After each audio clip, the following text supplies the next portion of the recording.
ಹಾಸನದ ಮೈತ್ರಿ ಅಭ್ಯರ್ಥಿ ಪ್ರಜ್ವಲ್ ರೇವಣ್ಣ ಅಬ್ಬರದ ಪ್ರಚಾರ ನಡೆಸಿದ್ದಾರೆ. ಹಾಸನ ಮತ್ತು ಸಕಲೇಶಪುರದ ಎಸಲೂರು ಗ್ರಾಮದಲ್ಲಿ ಪ್ರಚಾರ ನಡೆಸಿದ್ರು. ಕ್ಷೇತ್ರದ ಪ್ರತಿ ಗ್ರಾಮಕ್ಕೆ ಮೈತ್ರಿ ಅಭ್ಯರ್ಥಿ ಪ್ರಜ್ವಲ್ ರೇವಣ್ಣ ಭೇಟಿ ನೀಡಿದ್ರು. ಬಿಜೆಪಿ ಜೊತೆಗಿನ ಮೈತ್ರಿ ಬಗ್ಗೆ ವಿಶ್ವಾಸ ವ್ಯಕ್ತಪಡಿಸಿದ್ದಾರೆ.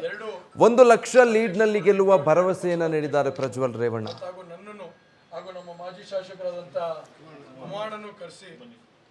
ಇದೇ ಸಂದರ್ಭದಲ್ಲಿ ನಮ್ಮ ಪ್ರತಿನಿಧಿ ಸಭಾ ಪ್ರಜ್ವಲ್ ರೇವಣ್ಣ ಅವರನ್ನ ಮಾತಾಡಿಸಿದ್ದಾರೆ. ಅವ್ರು ಏನ್ ಹೇಳಿದ್ದಾರೆ ನೋಡಿ.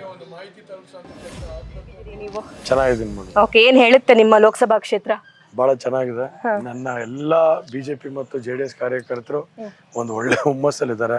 ಇವತ್ತು ಪ್ರತಿ ಮನೆಗೆ ಹೋಗಿ ಇವತ್ತು ಮತ್ತೊಮ್ಮೆ ಮೋದಿ ಅವರು ಪ್ರಧಾನಮಂತ್ರಿ ಆಗ್ಬೇಕು, ಹಾಗೆ ಪ್ರಜ್ವಲ್ ರೇವಣ್ಣ ಅವರು ಕೂಡ ಮತ್ತೊಮ್ಮೆ ಸಂಸದರಾಗಿ ಆಯ್ಕೆ ಆಗಿ ಬರ್ಬೇಕು ಅನ್ನೋ ಒಂದು ಉತ್ಸಾಹದಲ್ಲಿ ಇದೆಲ್ಲ ಕೆಲಸ ಮಾಡ್ತೀವಿ. ಈ ಮೈತ್ರಿ ಮಾಡ್ಕೊಂಡಿರೋದು ನಿಮ್ಗೆ ಎಷ್ಟು ಅಡ್ವಾಂಟೇಜ್ ಆಗಬಹುದು ಅಂತ ಅನ್ಸುತ್ತೆ? 100 ಭಾಗ ಅಲ್ವಾ ಮೇಡಮ್?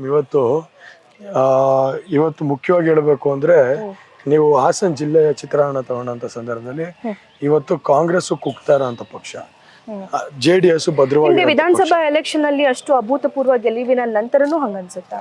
ಹೌದು. ಈಗ ಉದಾಹರಣೆಗೆ JDS ಪಕ್ಷ ಸುಮಾರು 4 ಸೀಟ್ಗೆ 5 ಸೀಟ್ ಗೆದ್ದಿದೆ ನಮ್ಮಲ್ಲಿ. ಈಗ ಬಿಜೆಪಿ ಅವರು 2 ಗೆದ್ದಿದ್ದಾರೆ, 1 ಕಾಂಗ್ರೆಸ್ ಗೆದ್ದಿದೆ ನಮ್ಮ ಜಿಲ್ಲೆ ವ್ಯಾಪ್ತಿ ತಗೊಂಡಂತ ಸಂದರ್ಭದಲ್ಲಿ. ಇವತ್ತು ಇವೆಲ್ಲ ನೋಡಿದಂತ ಸಂದರ್ಭದಲ್ಲಿ, ಈ ವಾತಾವರಣ ನೋಡಿದಂತ ಸಂದರ್ಭದಲ್ಲಿ ನಾವು ಖಂಡಿತವಾಗ್ಲೂ ಮುಂದಿದ್ದೀವಿ. ಜೊತೆಗೆ ಅದಕ್ಕಿಂತ ಮುಖ್ಯವಾಗಿ ನಮ್ಮ ಮತದಾನ ತಗೊಂಡಂತ ಸಂದರ್ಭದಲ್ಲೂ ನಾವು ಅವ್ರಕ್ಕಿಂತ 2-2.5 ಲಕ್ಷ ಮುಂದಿದ್ದೀವಿ. ಸೊ ಇವೆಲ್ಲ ಚರ್ಚೆ ಮಾಡಿದ 4 ಲಕ್ಷ ಮುಂದಿದ್ದೀವಿ. ಅವರು 470 ತಗೊಂಡಿದ್ದಾರೆ. ಅಲ್ಲ, ವಿಧಾನಸಭಾ ಚುನಾವಣೆ ತಗೊಂಡಿದ್ದಾರೆ, 470 ತಗೊಂಡಿದ್ದಾರೆ. ನಾವು ಸುಮಾರು ಏನಿಲ್ಲ ಅಂದ್ರೂ ಅರೌಂಡ್ ನಾವು ತಗೊಂಡಿರೋದು ಬಂದ್ಬಿಟ್ಟು, ಬನ್ನಿ ಕುತ್ಕೊಳ್ಳಿ, 470 ಸುಮಾರು. ಅವ್ರು ತಗೊಂಡಿರೋದು 470, ನಾವು ತಗೊಂಡಿರೋದು 6 ಲಕ್ಷ. ಬಿಜೆಪಿನೂ 3 ಲಕ್ಷ ತಗೊಂಡಿದೆ. ಸೊ 6 + 3 ಅಂದ್ರೆ 9 ಆಯ್ತಲ್ಲ. ಸೊ ಹಾಗಾಗಿ ಇವೆಲ್ಲ ಆಸ್ಪೆಕ್ಟ್ಸ್ ತಗೊಂಡಾಗ ಬಹಳ ಅದ್ಭುತವಾಗಿದೆ. ಪ್ಲಸ್ ಜೊತೆಗೆ ಕಾರ್ಯಕರ್ತರು, ವಾತಾವರಣ ಮತ್ತೆ ಸಾಮಾನ್ಯ ವ್ಯಕ್ತಿನೂ ಮೋದಿ ಮತ್ತೊಮ್ಮೆ ಪ್ರಧಾನಮಂತ್ರಿ ಆಗಬೇಕು, ನಮ್ಮ ಇಲ್ಲೂ JDS ಬರಬೇಕು ಅನ್ನೋ ಒಂದು ವಿಶ್ವಾಸ ಎಲ್ಲರೂ ಮಂಡನೆ ಮಾಡಿ. ಬಟ್ ಈ ವಯಸ್ಸಲ್ಲೂ ಬೇರೆ ಭಾಷಣಗಳನ್ನ ಕೇಳುವಾಗ ಒಂದ್ ಸ್ವಲ್ಪ ಅವ್ರು ಮಾತಾಡೋದು ಅಷ್ಟು 1-2-3 ಸಲ ಕೇಳಿಸ್ಕೋಬೇಕು, ಅವಾಗ ಅರ್ಥ ಆಗುತ್ತೆ ಅಂತ ಫೀಲ್ ಆಗುತ್ತೆ. ಓಕೆ, ಇವಾಗ ಅವ್ರು ಹೇಳ್ತಾ ಇದ್ದಿದ್ನೆಲ್ಲ ನೋಡಿ, ಸ್ಪೆಷಲಿ ಎಲ್ಲ ಜರ್ನಲಿಸ್ಟ್ಗಳು ಎಷ್ಟು ಜೋರಾಗಿ ಮಾತಾಡ್ತಿದಾರಲ್ಲ, ಏನು ಅದ್ಭುತವಾಗಿ ಮಾತಾಡ್ತಿದಾರಲ್ಲ ಅನ್ನೋ ಫೀಲ್ ನಮಗಾಯ್ತು. ನೀವು ಅಲ್ಲಿ ಪಕ್ಕನೆ ಕೂತ್ಕೊಂಡಿದ್ರಿ, ನಿಮ್ಗೂ ಅದೇ ಫೀಲ್? ಎಲ್ಲರಿಗೂ ಅದೇ ಶಾಕ್ ಆಗಿದ್ದು. ಆಕ್ಚುಲಿ ನಿಜ ಹೇಳ್ಬೇಕಂದ್ರೆ, ಬರೀ ಮಾಧ್ಯಮದವ್ರಿಗಲ್ಲ, ಪಕ್ಕದಲ್ಲಿ ಕೂತಿರೋರ್ಗು ಆಶ್ಚರ್ಯ. ನಾವು ಎಲ್ಲರೂ ಕೂತಿರೋರು ಬಗ್ ನೋಡ್ತಾ ಇದೀವಿ. ಅಂದ್ರೆ ನಿಜವಾಗ್ಲೂ ದೇವೇಗೌಡರು ಸಾಹೇಬ್ರೆ ವಾಯ್ಸ್ ಏನಾಯ್ತು ಅನ್ನೋ ಭಾವನೆಯಲ್ಲಿ. ಅಂದ್ರೆ ಆ ಒಂದು ಗಟ್ಟಿತನ, ಆ ಒಂದು ರಾಜಕೀಯದ ಬಗ್ಗೆ ಕಳಕಳಿ, ಒಂದು ಕಮಿಟ್ಮೆಂಟು, ಆಮೇಲೆ ಜನರ ಮೇಲೆ ಅಭಿಮಾನ, ಪ್ರೀತಿ, ಜನರ ಮೇಲೆ ಇರೋಂಥ ಕಳಕಳಿ, ಇವೆಲ್ಲ ನೋಡಿದಂಥ ಸಂದರ್ಭದಲ್ಲಿ ನಾವೇ ಒಂದ್ ಸ್ವಲ್ಪ ನಮ್ಗೆ ನಾಚಿಕೆ ಆಗುತ್ತೆ. ಯಾಕಂದ್ರೆ ಆ ವಯಸ್ಸಲ್ಲಿ ಹಂಗಿದೆಯಲ್ಲ, ನಾವು ಇವತ್ತು ಈ ಕಿರಿ ವಯಸ್ಸಲ್ಲಿ ನಾವು ಇನ್ನ ಹೋರಾಟ ಮಾಡಬೇಕು, ಇನ್ನ ನಮ್ ಜನದ ಜೊತೆ ಇರಬೇಕು ಅನ್ನೋ ಒಂದು ಭಾವನೆ ಅವ್ರ ಕಡೆಯಿಂದ ಒಂದು ಸ್ಫೂರ್ತಿಯಾದ ಮಾದರಿ ಆಗುತ್ತೆ. ಓಕೆ, ನೀವು ಕ್ಷೇತ್ರದಲ್ಲಿ ಬಿರುಸಿನ ಪ್ರಚಾರ ಕೈಗೊಳ್ತಿದ್ದೀರಾ, ಸಾಕಷ್ಟು ಓಡಾಡ್ತಿದ್ದೀರಾ. ಏನ್ ಹೇಳ್ತಾರೆ ಜನ? ಯಾವ್ದಾದ್ರು 1-2 ಇನ್ಸಿಡೆಂಟ್ ಶೇರ್ ಮಾಡ್ಕೋಬಹುದಾ? ನಿಮ್ಗೆ ಮರೆಯಕ್ಕಾಗಲ್ಲ ಇದು ಅನ್ನುವಂಥದ್ದು. ಮೇಡಮ್, ನಾನು ಯಾಕಂದ್ರೆ ಮೈತ್ರಿ ಪಕ್ಷದಲ್ಲಿ ನಾವು ನಿಂತಿರೋಂಥದ್ದು. ಇವತ್ತು ಬಿಜೆಪಿ ಮತ್ತೆ JDS ಎರಡೂ ಕಾರ್ಯಕರ್ತರುಗಳು ಏನ್ ಸಮಾನತೆ ತಗೊಂಡಿದ್ದಾರೆ.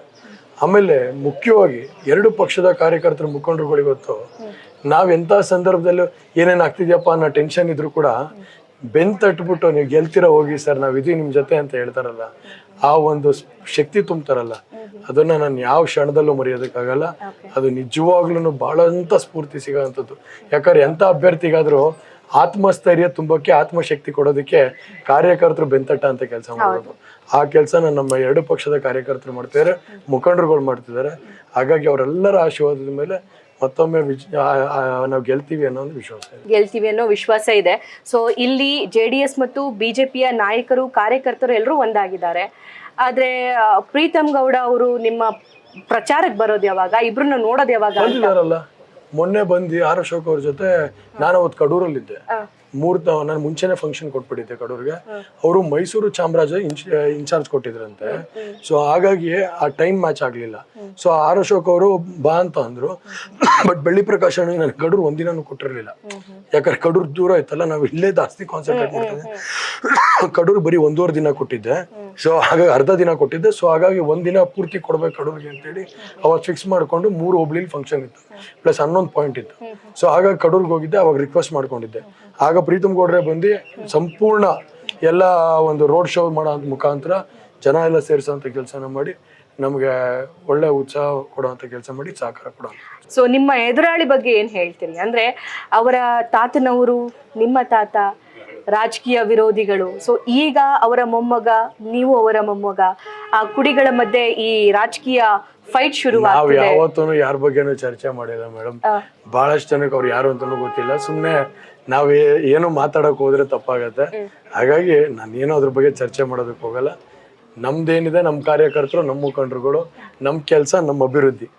ನಾವು ಅಭಿವೃದ್ಧಿ ಮುಖಾಂತರ ನಾವು ಮತ ಕೇಳಬೇಕು ಅಂತ ಅವತ್ತಿನ ಕಾಲದಿಂದ ದೇವೇಗೌಡರು ಹೇಳ್ಕೊಟ್ಟಿದ್ದಾರೆ. ಅದನ್ನ ಮಾಡ್ಕೊಂಡು ಮತ ಕೇಳ್ತೀವಿ. ಓಕೆ.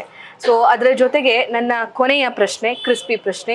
ಕಳೆದ ಲೋಕಸಭಾ ಎಲೆಕ್ಷನ್ ಸಂದರ್ಭದಲ್ಲಿ ಕಾಂಗ್ರೆಸ್ ಜೊತೆ ಮೈತ್ರಿ ಆಗಿತ್ತು, ಈ ಸಲ ಬಿಜೆಪಿ ಜೊತೆ ಮೈತ್ರಿ ಆಗಿದೆ. ಏನ್ ವ್ಯತ್ಯಾಸ ಅನ್ನಿಸ್ತಾ ಇದೆ, ಮತ್ತೆ ಇದು ಹೇಗ್ ವರ್ಕೌಟ್ ಆಗಬಹುದು ಅಂತ?